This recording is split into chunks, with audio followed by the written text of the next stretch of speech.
Today is Saturday, July 31st, and this is Tokyo Daily, the Olympic show from the Toronto Star. I'm your host, Brendan Dunlop. What a day. For so many, the Olympics really get started when track and field takes the stage. And what a way to start track and field this weekend. Saturday morning, in the women's 100-meter final, the Jamaicans swept the podium as Elaine Thompson defended her Olympic gold medal by breaking Florence Griffith-Joyner's 33-year-old Olympic record by 1/100th of a second. 10.61. 10.61 is now the time to beat. Shelly-Ann Fraser-Price, who was the bookies' favorite, took silver. Shericka Jackson won the bronze.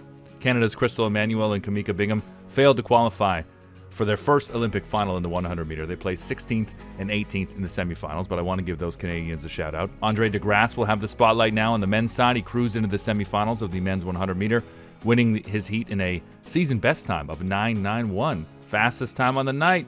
DeGrasse won bronze in the 100 at both the 2019 World Championships and in Rio in 2016, you'll remember. He also will run in the 200-meter in Tokyo, the distance in which he won silver in Rio. Also did it at the World Championships. Canadian women have been so fast in the pool. Kylie Moss cashed in on all her hard work and persistence through this pandemic to secure her second silver medal in Tokyo, the 25-year-old from LaSalle, Ontario. Shout out to Southwestern Ontario. I am from Windsor. She finished in the women's 200-meter backstroke. She finished second, earning Canada's fifth medal in the pool at these games. She finished in 2 minutes, 5.42 seconds, just behind Kaylee McEwen of Australia. The women were fast. Brent Hayden was too. He just missed out on reaching the final in the 50-meter freestyle. Friend of the show, Brent Hayden touching the wall in a tie with a swimmer from Russia to finish fourth in the semifinal in a time of 21.82. He didn't qualify for the final, but the 37-year-old can be very proud of his showing in Tokyo. After 7 years away from the sport, really good performance overseas for Team Canada. And Team USA put up another dream team-like score, beating the Czech Republic 119-84 on Saturday. They secure a spot in the quarterfinals. But are you confident laying down money that Team USA will win a medal? I'm very happy to talk a little ball with Doug Smith of the Toronto Star. This is a real treat for me, Doug. I've read you for a long time. This is the first time I've actually got to have an open conversation with you about basketball that's not just in the hallway at Scotiabank Arena. It's pretty cool, actually. It's good to see you. Congratulations on this game. The soccer stuff was excellent. This is really, really helping. It's really augmenting what the Toronto Star does. I think it's been a great addition. Thanks, man. It is. It's been a lot of fun to follow these Olympic Games, and there's been so much to talk about. So let's get right into USA basketball, because having just pulled off a lopsided-looking win over the Czech Republic, the scoreline was misleading. I mean, the Czechs were very much in this game. It looked as though the United States, could go down a real slippery slope, and then they just shot the lights out, which is what you would expect from this, all-star team, right? Yeah, I don't think they're going to have another game where they make 23-pointers, but they sure look good today. They shot 81% from 2-point range during the game. That's astonishing, and it's they certainly played well and they deserve to win. But I don't know. There's maybe a little creeping overconfidence after that. That was too easy a game. They're not going to be like that in the quarterfinals. Right, and we'll see how that shakes out. I mean, the competition across the board is as strong as we've ever seen it. The parity in the game is amazing. Kevin Durant had to be better than he had been. He looks as though, I don't know if lethargy is the right word, but it looks like that's gone. KD looks much more like himself. Yeah, he really looked great today. Became the all-time leading Olympic scorer for the States, passing Carmelo Anthony. That's impressive. I talked to a bunch of NBA guys when they were in Vegas, and they wondered whether he would assume the mantle of leadership. This is very much his team. He's the guy. And I don't think he felt really comfortable assuming that role early, but I think we're seeing now, as the sort of the team grows and the team dynamic changes, he is the focal point, and he's accepting it and rising to the challenge. He's got to be that good for them to win a gold medal. Do you think that they've adjusted as a unit to the international floor? I mean, obviously they're the most talented team in this tournament, but it's a very different game from the NBA. And against France, it seemed like that's what killed them. I thought against the Czech Republic today, they kind of worked into that a little bit. I mean, it's got to be so tough for Popovich to have this assembled, group of all-stars with so many of these guys who were parachuted in at the last minute. Drew Holiday has played a key factor for the United States already, fresh off of the NBA title. Do you think they've adjusted better to their situation? Yeah, the timing always helps. More time together, more time on the floor, more different combinations. I think settling into some semblance of a normal rotation is big for the States, because you need to know who you're going to play with, when you're going to play, what minutes you're going to get. And cutting it to 10 or 9 guys probably makes the most sense. And yeah, the more time goes, and I think they've had enough time now that they should be back to normal. They should have some sort of cohesion because they're all, they're supremely talented basketball players, but they're also really smart basketball players. And I think they can figure it out as they go along really, really quickly. And I think we're starting to see that. Iran's Iran. You have to beat them by 50. That's just the rules of the game. But today they look more like a team, I think, than they have at any point so far. And you're right; they showed their intelligence, and I think that's why they opened it up and shot the lights out the way they did in the second half. Who else do you think is going to step up for this team to support Durant and at the top? I think Holiday. I think Holiday has to be the defensive stopper. I think he's going to be playing against. He's going to play have to guard Luca at some point, and going to have to guard Doncic very well. Evan Fournier is another guy he's going to have to probably guard. Patty Mills is FIBA Patty is a great basketball player, and I think Holiday's defensive abilities that we saw in the NBA Finals are really going to be tested in the quarters and however far the States goes. Are you surprised Luka Doncic has looked as good as he has? No, I really not because he's an unbelievable FIBA player. I think he's unbeaten with Slovenia. I think they're 15-0 with him in the lineup in Olympic qualifying and World Championships and now the Olympics. He's one of those guys who rises to the moment. He's going to take every shot, but he's also going to get you 9 or 10 or 11 assists. I think this is really showing people. You see him in the NBA 82 nights a year and maybe 12 games in the playoffs, and you don't really understand quite how good he is. But you put him out there against everybody's the best in the world every night.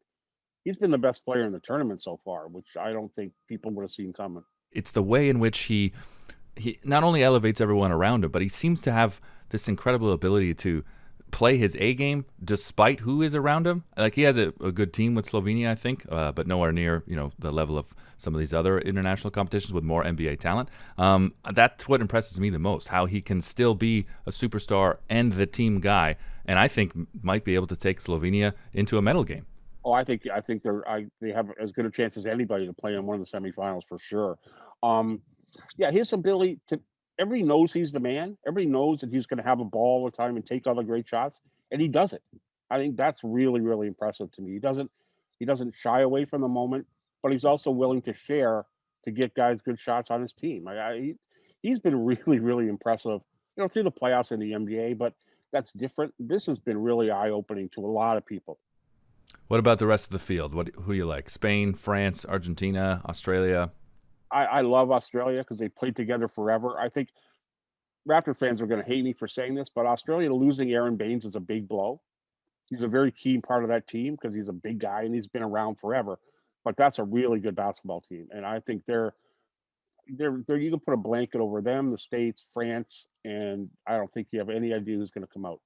I like Spain a lot, but Spain's a little bit old, and I'm not sure they got 3 games in 5 nights at high intensity in them. Although Ricky Rubio's been great, but they're a very very veteran team. But I think France is really good. I think Australia is probably the second best team there.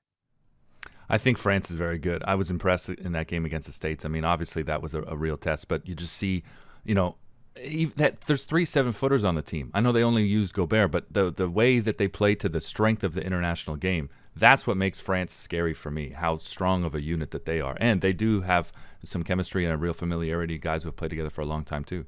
Yeah, and Vincent Collet, their coach, is an outstanding coach. I don't think people realize this guy's a very smart tactician and knows what his players are and what they can do. Evan Fournier is, he's an NBA, I don't want to say journeyman, but pretty close to a journeyman. You put him on a FIBA stage and he's outstanding. He's all-star caliber.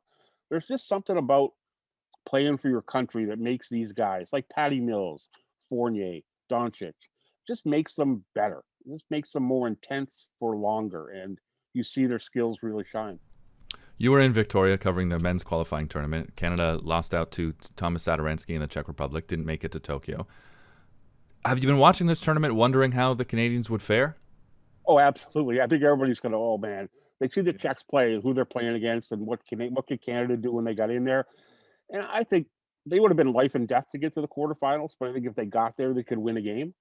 So they were going to be in that group with France and the United States. Like that's those are two medal gold, or France is a gold medal favorite, and the States are that good. So it would have been a really tough run for them. But yeah, if they got there and they got through to the quarters, I think they could have pulled an upset and had a chance to play for a medal.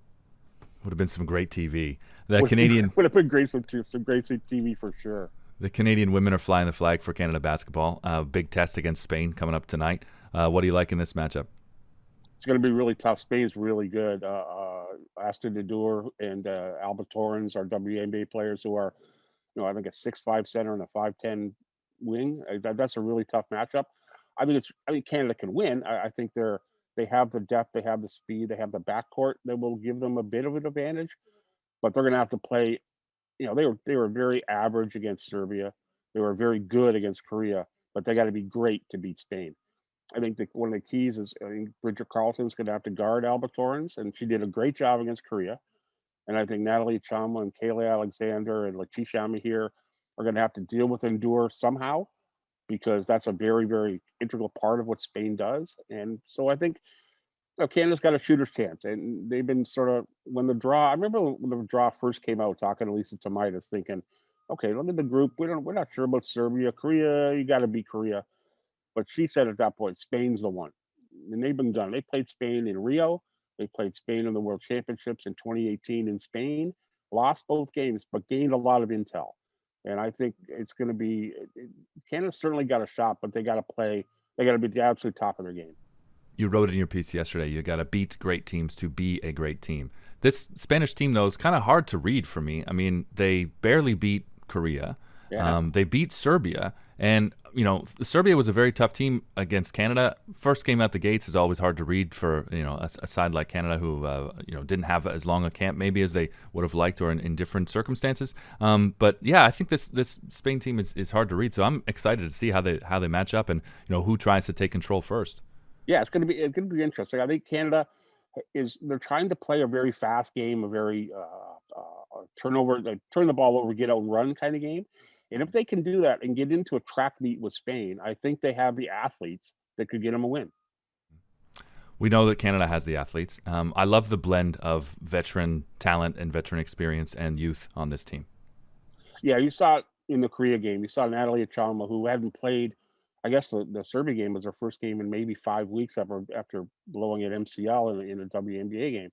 She was way better against Korea than she was against Serbia, and that's the kind of leadership you got to get. Kia Nurse hasn't popped a big game, really. She hasn't shot the ball particularly well, but she's been that kind of calming influence. And I think the veteran leaders, they have 6 players who played in Rio. They have 3 who are in their 3rd Olympics. That counts for something. And I think in a big game like tonight that's going to really help them along. Is there anything else you're watching and enjoying in the Olympics?